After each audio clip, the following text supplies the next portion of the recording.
పెద్దపల్లి జిల్లా మంతనిలో కాంగ్రెస్ పార్లమెంట్ నియోజకవర్గ సమీక్షా సమావేశం నిర్వహించారు. ఈ మీటింగ్లో మంత్రి శ్రీధర్ బాబు ప్రసంగించారు. కార్యక్రమంలో ఎమ్మెల్యేలు వివేక్ వెంకటస్వామి, గడ్డం వినోద్, మక్కాన్ సింగ్, అడ్లూరి లక్ష్మణ్ కుమార్, ప్రేమ్ సాగర్ తో పాటు పెద్దపల్లి కాంగ్రెస్ ఎంపీ అభ్యర్థి గడ్డం వంశీకృష్ణ పాల్గొన్నారు.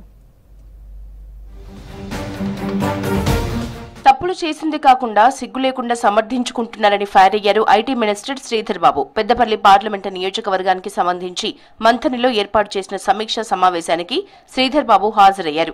శ్రీపాదరావు వర్ధంతి సందర్భంగా నివాళులర్పించారు. నీతివంతమైన పాలన అందించడమే కాంగ్రెస్ లక్ష్యమన్నారు. గడ్డం వంశీ గెలుపు కోసం కార్యకర్తలు నెల రోజులు శ్రమించాలని కోరారు శ్రీధర్ బాబు.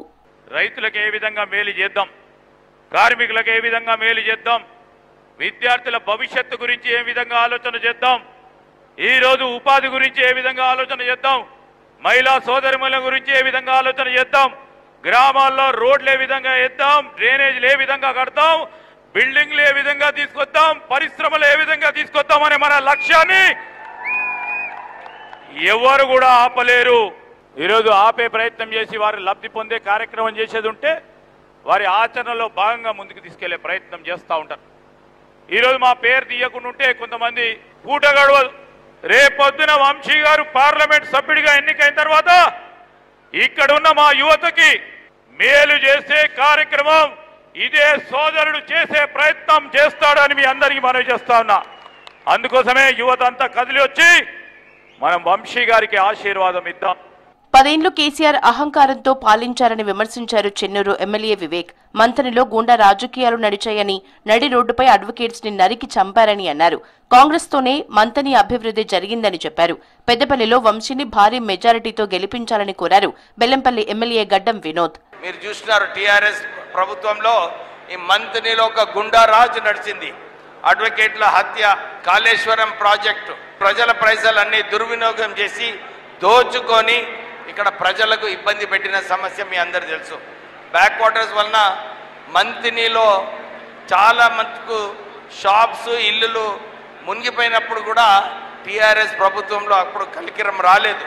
వాళ్ళు కేవలము ఎట్లా సంపాదన చేసుకోవాలా, ఆస్తులు పెంచుకోవాలని చెప్పి ఆ దిశలో ఉన్నారు. కానీ ప్రజల వైపు ఎట్లా చేయాలి, మంచిగా చేయాలా లేదా అని చెప్పి ఆలోచన లేకుండా పోయింది. మేము ఇదే చెప్తున్నాము. టీఆర్ఎస్ ప్రభుత్వంలో ఒక అహంకారంతో ఇష్టం వచ్చినట్టు పాలన చేస్తున్నారు. మా ఉన్న 7 కాన్స్టిట్యున్సీస్లో ఎట్లా అయినా అభివృద్ధి చేయాలి, ఎట్లా గెలిపియాలి.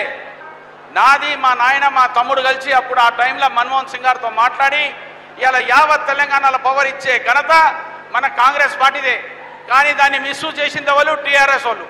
అట్లనే కాళేశ్వరం ప్రాజెక్టులు కూడా మీ అందరు చూసిర్రు. 95,000 కోట్లలోకి వెళ్ళి బాధప్తా 50,000 కోట్ల రూపాయలు గంగలో పోయినాయి. మన తెలంగాణను కాపాడుకోనికే పెద్దలు రేవంత్ రెడ్డి గారు వచ్చారు. ముంగట తీసుకుపోయే కార్యక్రమాన్ని మా అందరికి ఉన్నది, భుజస్తంభాల మీద ఉన్నది. అందరం కలిసికట్టి పనిచేసుకుందాం. ఇప్పుడు మా తమ్ముని కొడుకు వంశీబాబును క్యాండిడేట్ ఇచ్చినందుకు ఆయనకు ఆశీర్వదించమని మీ అందరితో మనస్ఫూర్తిగా కోరుకుంటూ, ఆనాడు కాకా పెట్టిన రాజకీయ భిక్షతోనే తాను ఈ స్థాయిలో ఉన్నానని అన్నారు ఎమ్మెల్యే మక్కాన్ రాజ్ ఠాకూర్. వెన్నుపోటుదారులు పక్కనే ఉన్నా 10 ఏళ్లు ప్రజల కోసం కష్టపడ్డామన్నారు. మంథనికి ఏ కష్టం వచ్చినా తామున్నామని భరోసా ఇచ్చారు మక్కాన్ సింగ్. పెద్దపల్లిని ఇండస్ట్రియల్ కారిడార్ గా మార్చాలని కోరారు. బీఆర్ఎస్ ప్రభుత్వంలో ఎన్నో అవమానాలు ఎదుర్కొన్నామన్నారు అడ్లూరి లక్ష్మణ్. వంశీని పెద్ద మెజారిటీతో గెలిపించి రాహుల్ ని ప్రధానిని చేద్దామని పిలుపునిచ్చారు.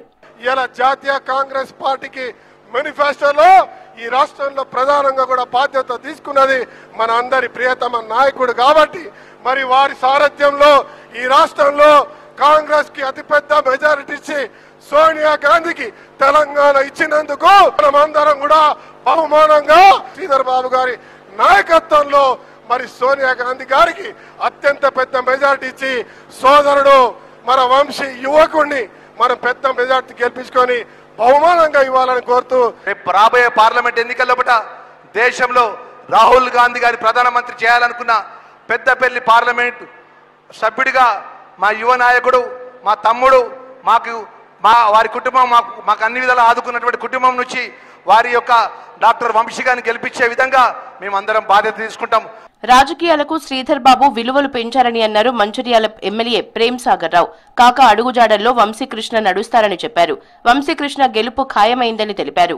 శ్రీపాదరావు గారు చనిపోయిన తర్వాత సరే రాజకీయాలకు ఒక విలువలు నేర్పి వారి నాన్నగారి అడుగుజాడలు నడుస్తూ వారి నాన్నగారు ఏవైతే ఒక లక్ష్యాన్ని పెట్టుకున్నారో ఆ లక్ష్యాన్ని వారు నాన్నగారు కొంత చేసిన బ్యాలెన్స్ మిగిలిపోయిన దాన్ని ఆ లక్ష్యం నెరవేరే దిశగా వారు ప్రయత్నం చేస్తున్నారు.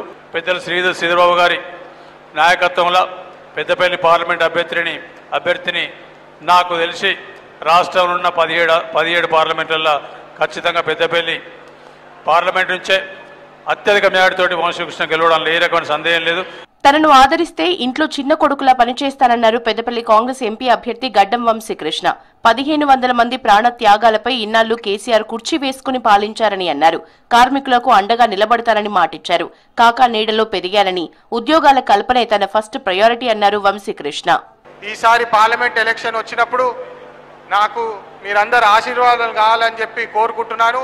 మీ ఇంట్లో ఒక చిన్న కొడుకులాగా నన్ను భావించి నాకు మీరు ఆశీర్వాదం ఇస్తే పార్లమెంట్లో మన మంత్రి ప్రాంతానికి మన పెద్దపల్లి ప్రాంతానికి అనేక అవకాశాలు, మన ఉద్యోగాలు, మన నీళ్లు, మన రోడ్లు కోసం పోరాడి మరి నేను మన పెద్దపల్లి ప్రాంతానికి తీసుకొస్తానని చెప్పి మంత్రి శ్రీధర్బాబు గారి ఆశీస్సులతోటి ఇక్కడ ఉన్న 7 ఎమ్మెల్యేల ఆశీస్సులతోటి నేను మీ అందరి సోదరుల లెక్క పనిచేసి కృషి చేసి ఇక్కడ పనిచేస్తానని చెప్పి మీ అందరికి తెలియజేస్తున్నాను.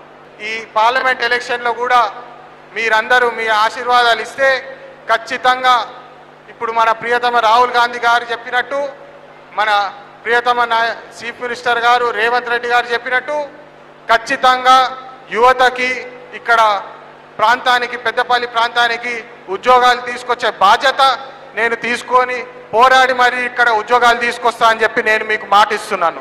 పెద్దపల్లి పార్లమెంటు పరిధిలో ఉన్న 7 అసెంబ్లీ సెగ్మెంట్లలో వరుస సమీక్ష సమావేశాలు నిర్వహిస్తూ క్యాడర్ను ఎన్నికలకు సన్నద్ధం చేస్తున్నారు. ఈ సమావేశానికి హాజరైన నేతకాని సంఘం సభ్యులు పలు డిమాండ్లను మంత్రి శ్రీధర్బాబుకు అందించారు.